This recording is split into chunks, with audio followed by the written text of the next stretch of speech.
Thank you very much, ladies and gentlemen, and Congressman Sherry Bullard, thank you for your leadership of the Science and Technology Committee and for your work on the Alliance for Climate Protection. And thank you, Kathy Zoe, the CEO of the Alliance for Climate Protection. I'm so happy that all of you are here. I'm especially happy that my wife, Tipper, is here, and my daughter, Corinna, is here. Thank you.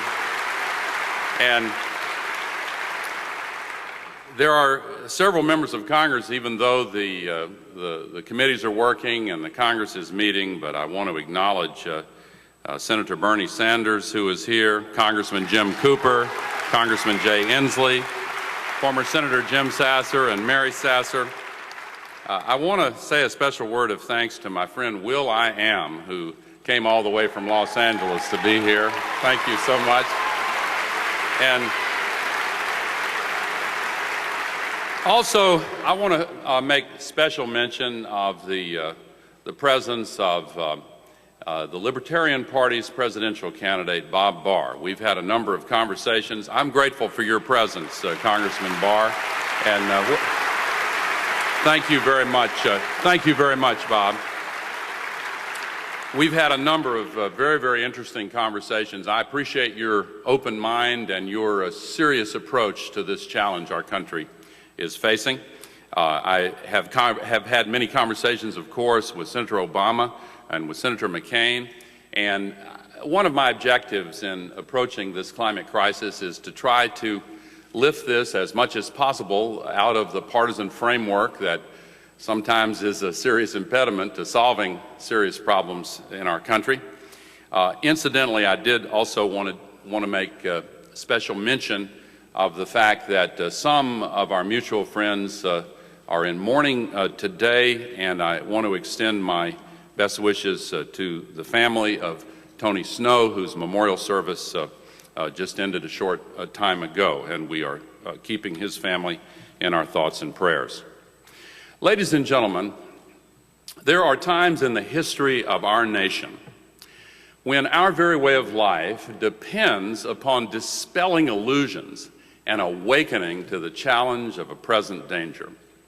In such moments, we are called upon to move quickly and boldly and shake off complacency, throw aside old habits, and rise clear-eyed and alert to the necessity of making big changes. Those who, for whatever reason, refuse to do their part in such times must either be persuaded to join the effort or asked to step aside. This is such a moment. The survival of the United States of America as we know it is at risk, and even more, if more should be required, the future of human civilization is at stake. I do not remember a time in our country when so many things seem to be going so wrong simultaneously. Our economy is in terrible shape and getting worse. People are hurting. Gasoline prices are increasing dramatically, and so are electricity rates. Jobs are being outsourced. Home mortgages are in trouble. Banks, automobile companies, other institutions we depend upon are under growing pressure. Distinguished senior business leaders are telling us that this is just the beginning unless we find the courage to make some major changes quickly. The climate crisis in particular is getting a lot worse much more quickly than predicted. Scientists with access to data from Navy submarines traversing underneath the North Polar ice cap have now warned us that there is a 75% chance that within only 5 years the entire North Polar ice cap will completely disappear during the summer months. This will further increase the melting pressure on Greenland. According to experts, one of the largest glaciers there, the Jacob-Chauvin Glacier, is moving at a faster rate than ever before, losing 20 million tons of ice every day. That's equivalent to the amount of water used in a year's time by the residents of our largest city, New York City. Two major studies from military intelligence experts have warned our leaders about the dangerous national security implications of the climate crisis, including the possibility of hundreds of millions of climate refugees destabilizing nations around the world. Just 2 days ago, 27 senior statesmen and retired military leaders warned of the national security threat from what they called an energy tsunami that would be triggered by a loss of our access to foreign oil. Meanwhile, the war in Iraq continues, and now the war in Afghanistan appears to be getting worse. And by the way, our weather sure is getting strange, isn't it? There seem to be more tornadoes than in living memory, longer droughts, bigger downpours, and record floods. Today, unprecedented fires are burning in California and elsewhere in the American West. Higher temperatures lead to drier vegetation that makes kindling for mega fires of the kind that have been raging in Canada, Greece, Russia, China, South America, Australia, and Africa.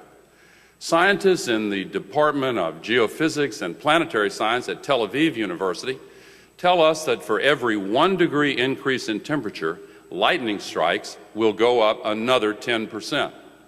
And it is lightning, after all, that is principally responsible for igniting the conflagration in California today. Like a lot of people, it seems to me that all these problems are bigger than any of the solutions that have thus far been proposed for them, and that's been worrying me. I'm convinced that one reason we have seemed to be paralyzed in the face of these crises is the tendency to offer old solutions to each crisis separately without taking the others into account. And these outdated proposals have not only been ineffective, they almost always make the other crises worse. Yet, when we look at all three of these seemingly intractable challenges at the same time, we can see the common thread running through them, deeply ironic in its simplicity. Our dangerous over-reliance on carbon-based fuels is at the core of all three of these challenges, the economic, environmental, and national security crises. We're borrowing money from China to buy oil from the Persian Gulf to burn it in ways that destroy the planet. Every bit of that has to change.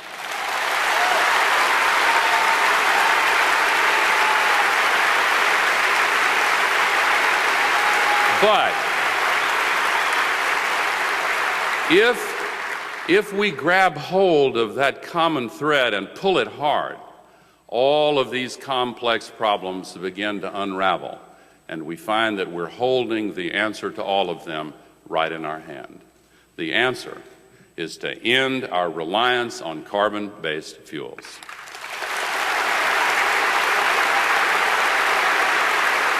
In my search for genuinely effective answers to the climate crisis, I've held a long series of so-called solutions summits with engineers, scientists, and CEOs. And in those discussions, one thing has become abundantly clear. When you connect the dots, it turns out that the real solutions to the climate crisis are the very same measures that are needed to renew our economy and escape the trap of ever-rising energy prices. Moreover, they are also the very same solutions that we need to guarantee our national security without having to go to war in the Persian Gulf. What if we could use fuels that aren't expensive, don't cause pollution, and are abundantly available right here at home? We have such fuels. Scientists have confirmed that enough solar energy falls on the surface of the Earth every 40 minutes to meet 100% of the entire world's energy needs for a full year. Tapping just a small portion of this solar energy could provide all of the electricity America uses.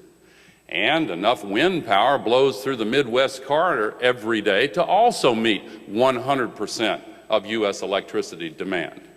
Geothermal energy, similarly, is capable of providing enormous supplies of electricity for America.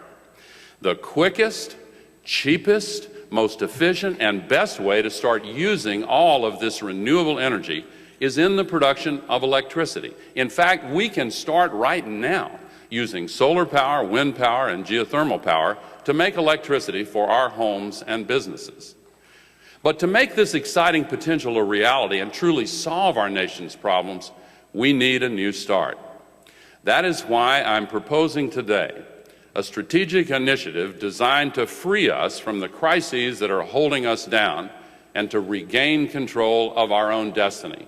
It's not the only thing we need to do, but this strategic challenge is the linchpin of a bold new strategy needed to repower America.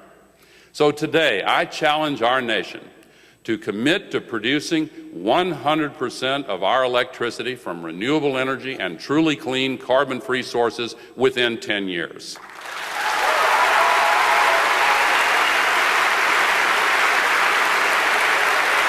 This goal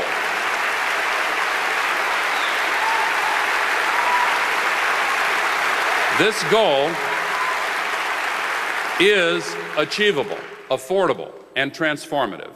It represents a challenge to all Americans in every walk of life, to our political leaders, entrepreneurs, innovators, engineers, and to every citizen. A few short years ago, it would not have been possible to issue such a challenge. But here's what's changed. The sharp cost reductions now beginning to take place in solar, wind, and geothermal power, coupled with the recent dramatic price increases for oil and coal, have radically changed the economics of energy. When I first went to the Congress 32 years ago, I listened to experts testify that if oil ever got to $35 a barrel, then renewable sources of energy would become competitive. Well, today the price of oil is over $135 a barrel. And sure enough, billions of dollars of new investment are flowing into the development of concentrated solar thermal, photovoltaics, windmills, geothermal plants, and a variety of ingenious new ways to improve our efficiency and conserve presently wasted energy. And as the demand for renewable energy grows, the costs will continue to fall. Let me give you one revealing example. The price of the specialized silicon used to make solar cells was recently as high as $300 per kilogram, but the newest contracts have prices as low as $50 a kilogram. You remember the same thing happened with computer chips, also made out of silicon. The price paid for the same performance came down by 50% every 18 months, year after year. And that's been happening for 40 years in a row. To those who argue that we do not yet have the technology to accomplish these kinds of results with renewable energy, I ask them to come with me to meet the entrepreneurs who will drive this revolution. I've seen what they're doing, and I have no doubt that we can meet this challenge. To those who say the costs are still too high, I ask them to consider whether the cost of oil and coal will ever stop increasing if we keep relying on quickly depleting energy sources to feed a rapidly growing demand all around the world. When demand for oil and coal increases, their price goes up. When demand for solar cells increases, the price often comes down. That's the difference.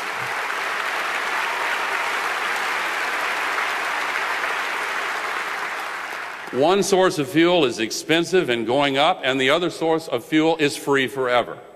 When we send money to foreign countries to buy nearly 70% of the oil we use every day, they build new skyscrapers and we lose jobs. When we spend that money building solar arrays and windmills here, we build competitive industries and gain jobs here at home.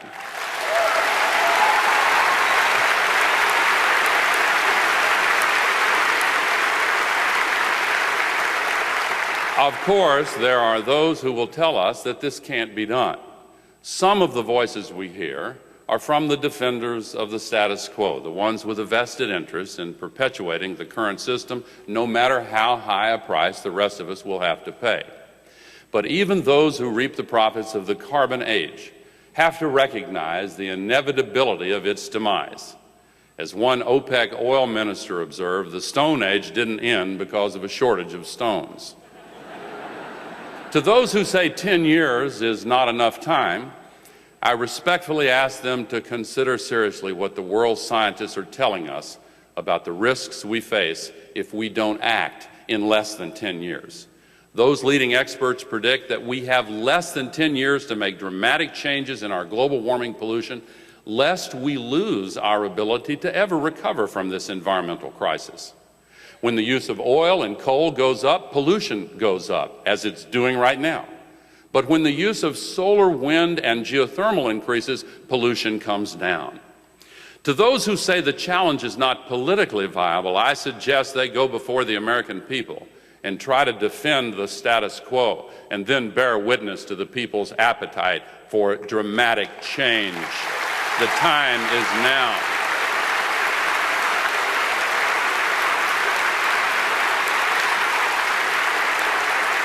I, for one, do not believe our country can withstand 10 more years of the status quo. Our families can't stand 10 more years of gasoline price increases. Our workers can't stand 10 more years of job losses and outsourcing of factories. Our economy can't stand 10 more years of sending $2 billion every 24 hours to foreign countries for oil. And our soldiers and their families cannot take another 10 years of repeated troop deployments to dangerous regions that just happen to have large oil supplies.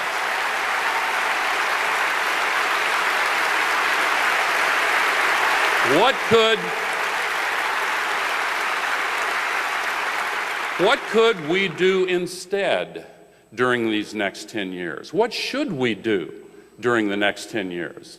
Some of our greatest accomplishments as a nation have resulted from commitments to reach a goal that fell well beyond the next election.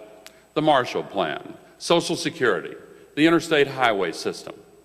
A political promise to do something 40 years from now is universally ignored because everyone knows it's totally meaningless. 10 years is about the maximum time that we as a nation can hold a steady aim and hit our target. When President John F. Kennedy challenged our nation to land a man on the moon and bring him back safely in 10 years, many people doubted we could accomplish that goal. But 8 years and 2 months later, Neil Armstrong and Buzz Aldrin walked on the surface of the moon and planted the American flag. To be sure, reaching the goal of 100% renewable and truly clean electricity within 10 years will require us to overcome many obstacles. At present, for example, we do not have a unified national grid that is sufficiently advanced to link the areas where the sun shines and the wind blows to the cities in the east and the west that need the electricity. Our national electric grid is critical infrastructure, as vital to the health and security of our economy as our highways and telecommunications networks. Today, our grids are antiquated, fragile, and vulnerable to cascading failure. Power outages and defects in the current grid system cost U.S. businesses more than $120 billion a year. It has to be upgraded anyway. We could further increase the value and efficiency of a unified national grid by helping our struggling auto companies switch to the manufacture of plug-in electric cars and save those auto jobs and renew our auto companies.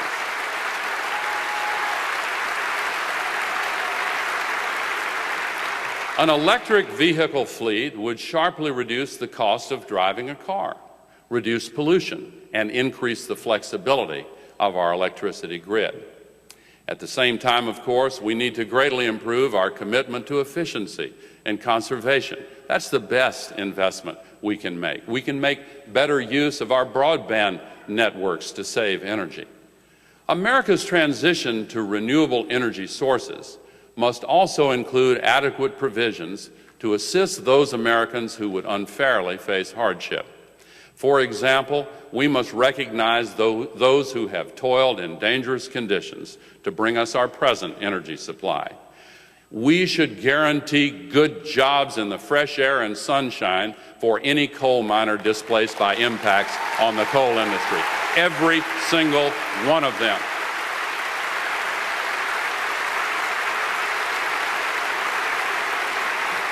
Now, of course, we could and should speed up this transition by insisting that the price of carbon-based energy include the costs of the environmental damage that it causes. I have long supported a sharp reduction in payroll taxes with the difference made up in CO2 taxes. We should tax what we burn, not what we earn. That's the single most important change that we can make. In order to foster international cooperation, it is also essential that the United States rejoin the global community and lead efforts to secure an international treaty at Copenhagen in December of next year that includes a cap on CO2 emissions and a global partnership that recognizes the necessity of addressing the threats of extreme poverty and disease as part of the world's agenda for solving the climate crisis. Of course, the greatest obstacle to meeting the challenge of 100% renewable electricity in 10 years may be the deep dysfunction of our politics and our self-governing system as it exists today. In recent years, our politics has tended toward incremental proposals made up of small policies designed to avoid offending special interests, alternating with occasional baby steps in the right direction. Our democracy has become sclerotic at a time when these crises require boldness. It is only a truly dysfunctional system that would buy into the perverse logic that the short-term answer to high gasoline prices is drilling for oil 10 years from now in areas that should be protected.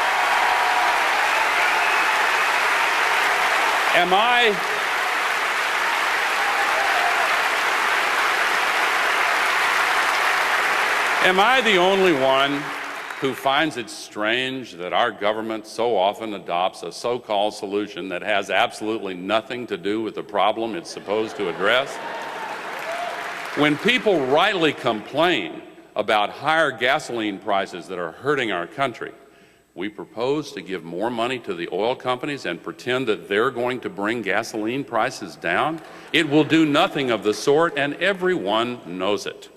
If we keep going back to the same policies that have never, ever worked in the past and have served only to produce the highest gasoline prices in history alongside the greatest oil company profits in history, nobody should be surprised if we get the same result over and over again.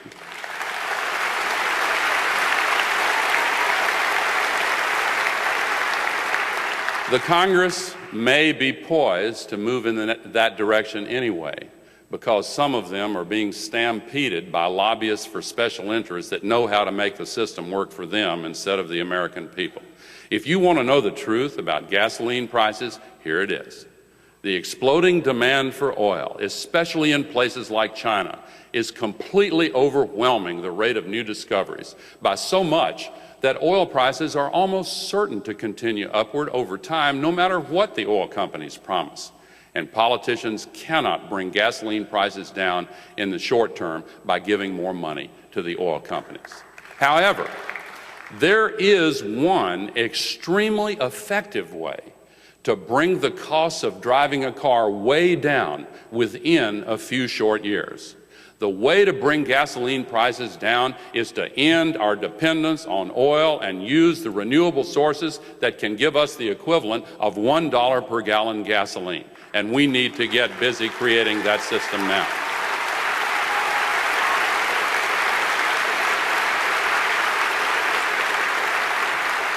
Many Americans have begun to wonder whether or not we've simply lost our appetite for bold policy solutions. And folks who claim to know how our system works these days have told us we might as well forget about our political system doing anything bold, especially if it is contrary to the wishes of special interests. And I've got to admit, that sure seems to be the way things have been going. But I've begun to hear different voices in this country from the people who are not only tired of baby steps and special interest politics, but are hungry for a new, different, and bold approach to genuinely solve our problems. We're on the eve of a presidential election. We're in the midst of an international climate treaty process that will conclude its work before the end of the first year of the new president's term. It's a great error to say the United States must wait for others to join us in this matter. In fact, we must move first because that's the key to getting others to follow, and moving first is in our own national interest.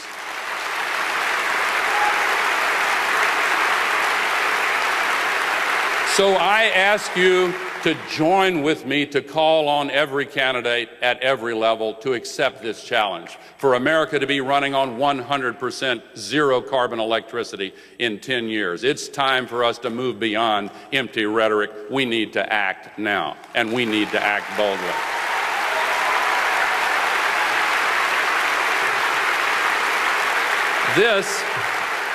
This is a generational moment, a moment when we decide our own path and our collective fate. I'm asking you, each of you, to join me and build this future. Please join the We campaign at wecansolveit.org. We need you, and we need you now. We're committed to changing not just light bulbs, but laws, and laws will only change with leadership.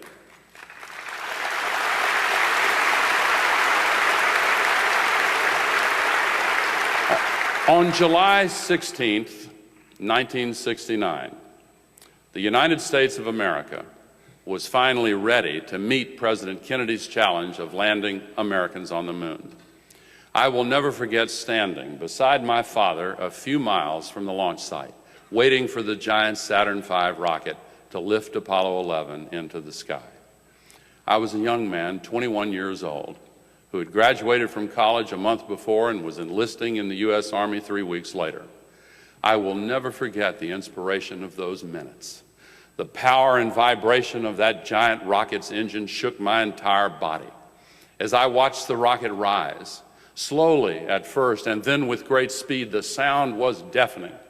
We craned our necks to follow its path until we were looking straight up into the air. And then 4 days later, along with hundreds of millions of others, I watched as Neil Armstrong took one small step to the surface of the moon and changed the history of the human race. We must now lift our nation to reach another goal that will change history. Our entire civilization depends upon us now embarking on a new journey of exploration and discovery. Our success depends on our willingness as a people to undertake this journey and to complete it within 10 years. Once again, we have an opportunity to take a giant leap for humankind. Thank you for coming.